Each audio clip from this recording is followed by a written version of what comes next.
आज हम स्टार्ट करने वाले हैं एनसीईआरटी की एक्सरसाइज नंबर 7.1 और अभी तक जितना भी हमने पढ़ा है उसके बेसिस के ऊपर ये पूरी की पूरी एक्सरसाइज कंप्लीट हो जाएगी 7.1। तो आज मैं इसको कंप्लीट करवाने वाला हूँ, देखते रहिए। तो हम स्टार्ट करेंगे फर्स्ट क्वेश्चन से। पहला क्वेश्चन क्या है, साइन ऑफ 2x, इसका इंटीग्रेशन करना है विद रिस्पेक्ट टू dx। बोला गया क्वेश्चन के अंदर फाइंड द एंटी डेरिवेटिव और integral of the following functions by the method of inspection. पहली बात तो हम यहाँ पे देखते हैं कि एंटी डेरिवेटिव किसको बोला गया है, इंटीग्रेशन को ही एंटी डेरिवेटिव बोला गया है, ठीक है। और मेथड ऑफ इंस्पेक्शन क्यों बोला गया है यहाँ पे, मेथड ऑफ इंस्पेक्शन इसलिए बोला गया है कि ये जो फंक्शंस यहाँ पे दिए गए हैं वो सारे के सारे स्टैंडर्ड फंक्शंस हैं, तो हम उनका देख के ही बता सकते हैं कि इंटीग्रेशन क्या होगा। तो हम स्टार्ट करते हैं साइन ऑफ 2x पहले क्वेश्चन से, ठीक है। तो साइन x का इंटीग्रेशन क्या होता है, हमारे को पता है साइन का इंटीग्रेशन क्या होता है, cos x होता है। साइन का इंटीग्रेशन क्या होता है, cos ऑफ x, माइनस में cos ऑफ x होता है, ठीक है। और प्लस में c लगाना ज़रूरी है, यहाँ पे 2x है तो यहाँ पे 2x आएगा और प्लस में c लगाना ज़रूरी है। अब 2x का भी तो होगा क्या, डेरिवेटिव 2x का आएगा 2 और वो नीचे आएगा।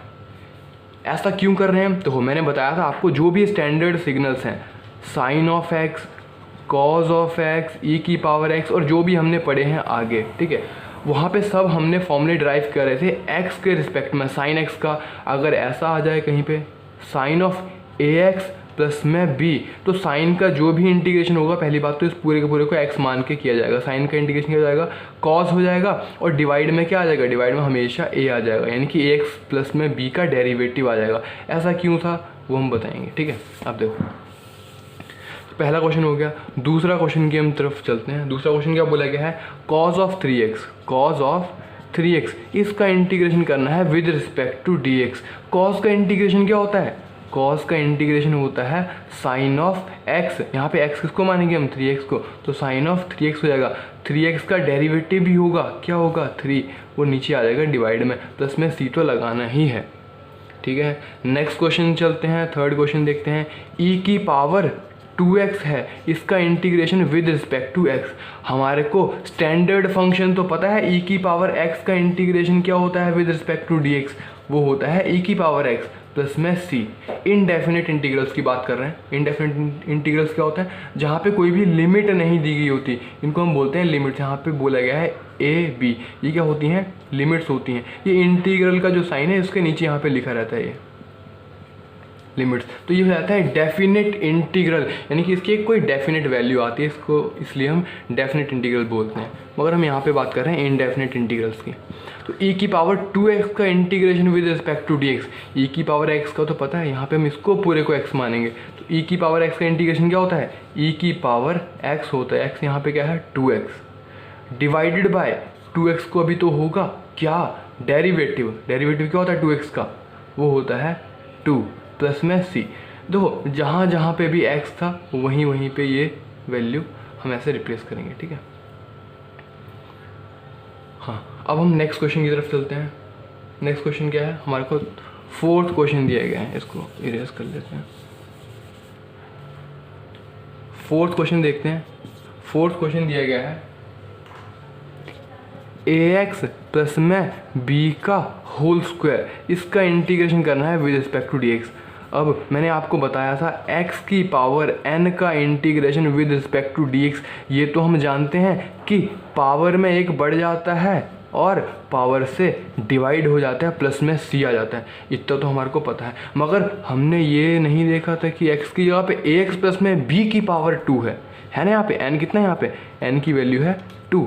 अगर ax प्लस में b, यानी कि यहाँ पे x क्या है, x एक लीनियर फंक्शन होता है, x क्या है, लीनियर फंक्शन है ना, x क्या है लीनियर, उसकी डिग्री क्या है 1, और ax प्लस में b में भी x की डिग्री क्या है 1, तो दोनों के दोनों लीनियर फंक्शन है एक तरह से, ठीक है। तो अगर x की जगह पे ax प्लस में b आ जाए तो उसको भी हम पूरे के पूरे को कैपिटल X मान लेते हैं, इसकी तरह मान के चलेंगे और फॉर्मूला सेम यही वाला अप्लाई करेंगे, ठीक है। देखते हैं फॉर्मूला क्या है। तो ax प्लस में b की पावर 2 है, तो इसका इंटीग्रेशन क्या हो जाएगा, x की पावर n का इंटीग्रेशन क्या होता है, ax प्लस में b की पावर 2 प्लस में 1 डिवाइडेड बाय 2 प्लस में 1, डिवाइडेड बाय 2 प्लस में 1।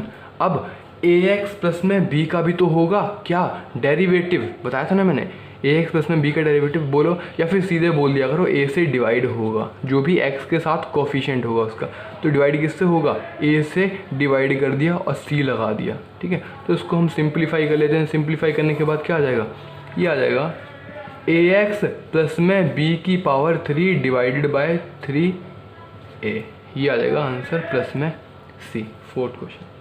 अब हम चलते हैं नेक्स्ट क्वेश्चन की तरफ।